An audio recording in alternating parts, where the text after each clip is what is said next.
40 minutes. But I did study art. I loved art. I spent my junior year in Italy. I got out of school.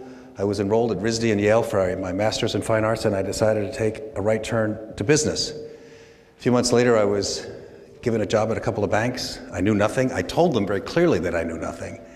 And I think they liked that. The fact that I was honest that I knew nothing, because they knew that I knew nothing. But that I knew nothing was really significant. And 6 months into it, I was asked by the head of the international visit at JP Morgan, where I was employed, to go be number 2 in a 2-person office in Madrid, Spain. 6 months later, Franco died. I was number 1 in a 1-person office in a very insignificant country that all of a sudden became very significant. And I was very fortunate to be in a place, and I felt, if some of you will remember conceptual art, that I was in a conceptual art project in the audience, and all of a sudden I was asked to walk on stage and be part of it. I said, wow, that's really cool. Let's see where this goes. 6 months became 6 years. I lived through the entire transition. I was rewarded for having done a good job and learned Spanish to be asked to go to Mexico. So I went to Mexico for a couple of months, which became another 5 years. So I spent about 11 years between Spain and Mexico. Spain and Mexico have nothing to do with each other. It's like Cambridge, England, and Oxford, Mississippi. You know, Cambridge, Oxford. One is a member of Europe, and the other is direct descendant of the Aztecs and Mayas and how they think.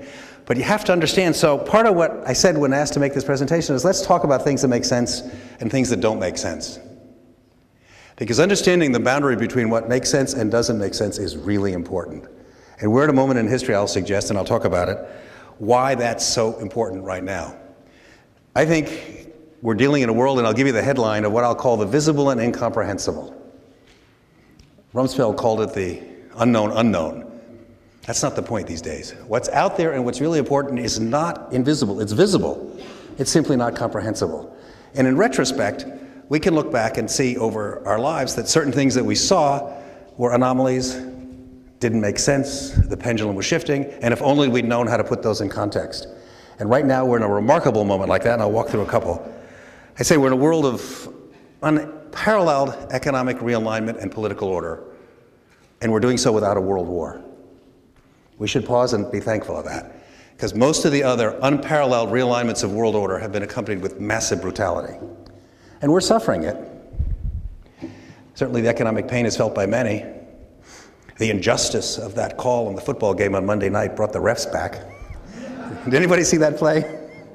I saw it by total accident with my son, and I said, how do they get away with that? And it was that sort of catalytic moment that forced the players, the refs, and the league to come back and deal with a situation that they were refusing to deal with. Or as somebody said, a $10 billion enterprise was at jeopardy because of a $3 or $4 million settlement.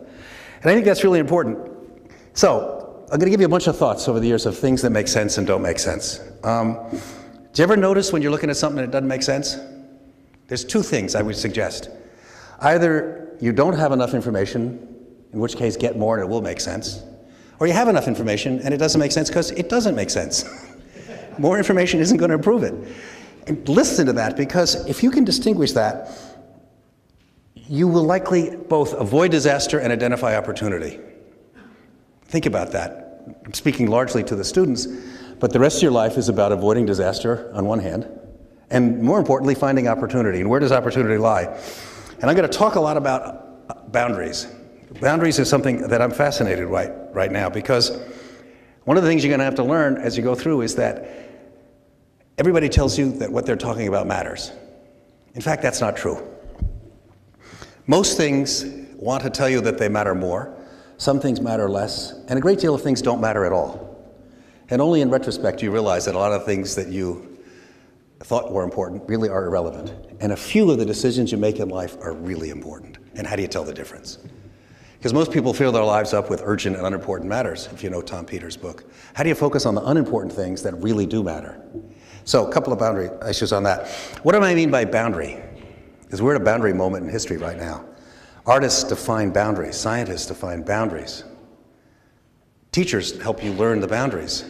The boundary is the space between what I call between here and there, where there becomes here and here becomes there.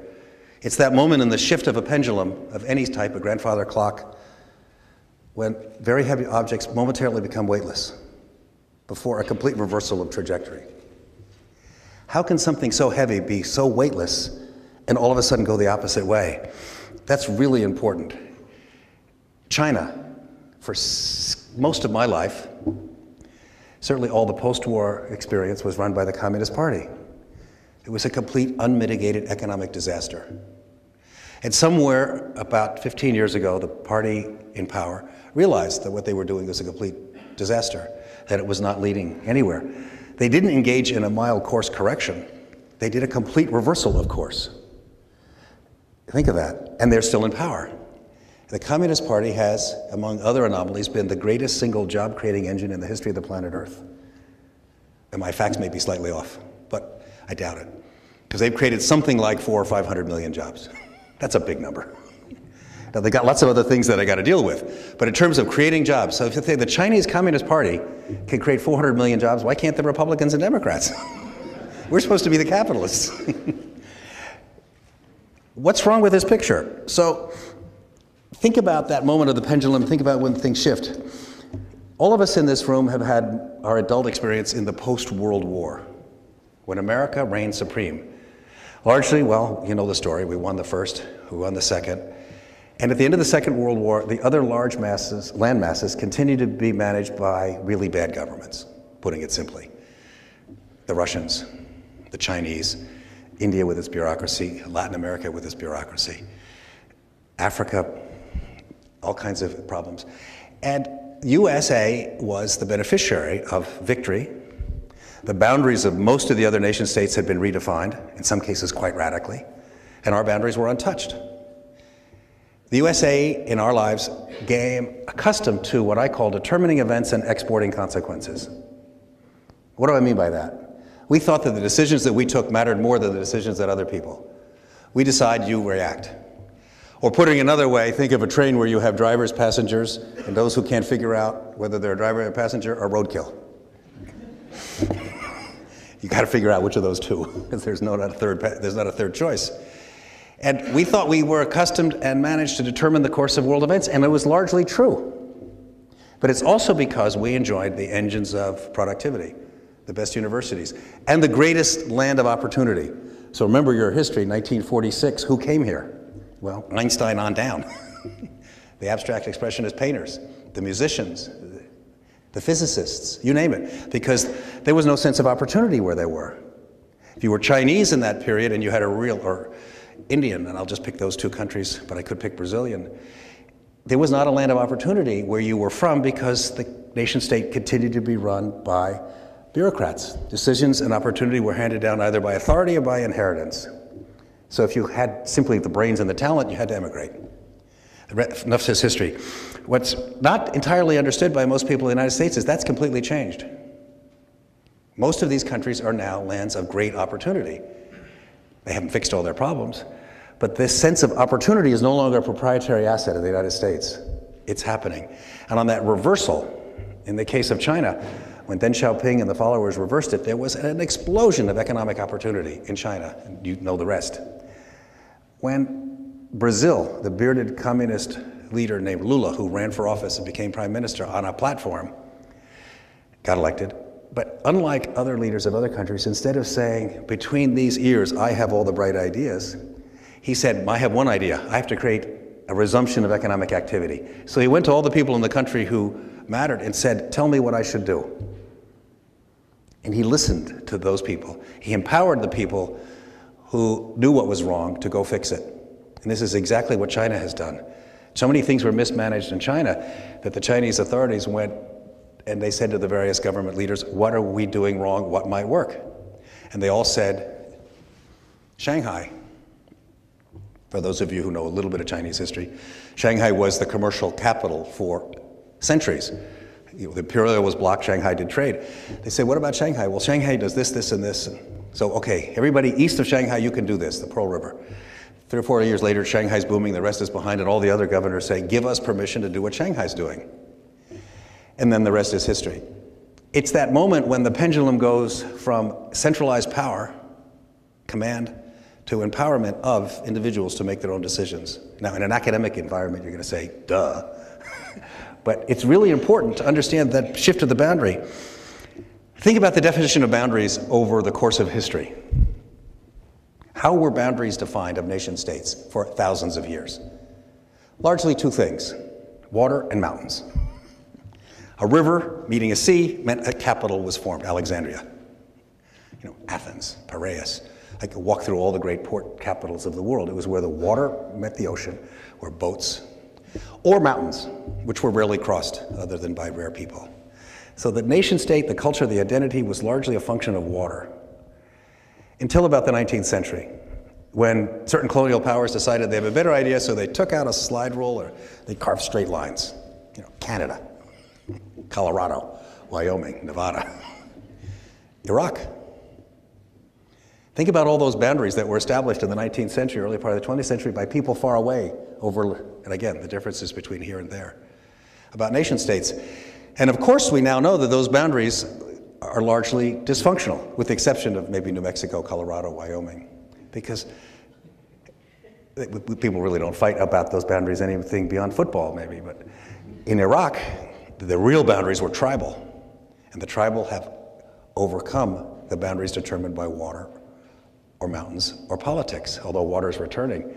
But the new set of boundaries are being determined around the world by something absolutely unprecedented.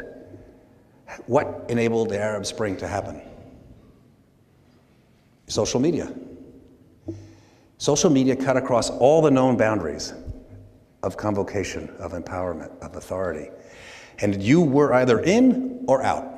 And it was your choice. Nobody could tell you not to get in or out. Now, China has learned to turn off social media pretty effectively in the last year. But so a whole new definition. So what did the boundary of water define? Well, it defined trade and commerce. It's called boats. Boats went up and down rivers. Then came the railroad.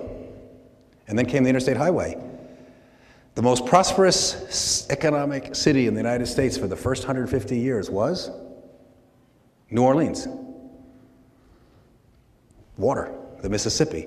Everything that went anywhere from anywhere went through New Orleans and bought a night in a hotel or a restaurant, whatever they bought, music. New Orleans, after the World War, couldn't get itself organized to build an airport. And cities that were economically insignificant before the World War, and with no offense to anybody, so Charlotte, Memphis, Atlanta, woke up as the flyboys came back and said, we're going to build ourselves some airports. And the entire pattern of trade shifted from boats to planes.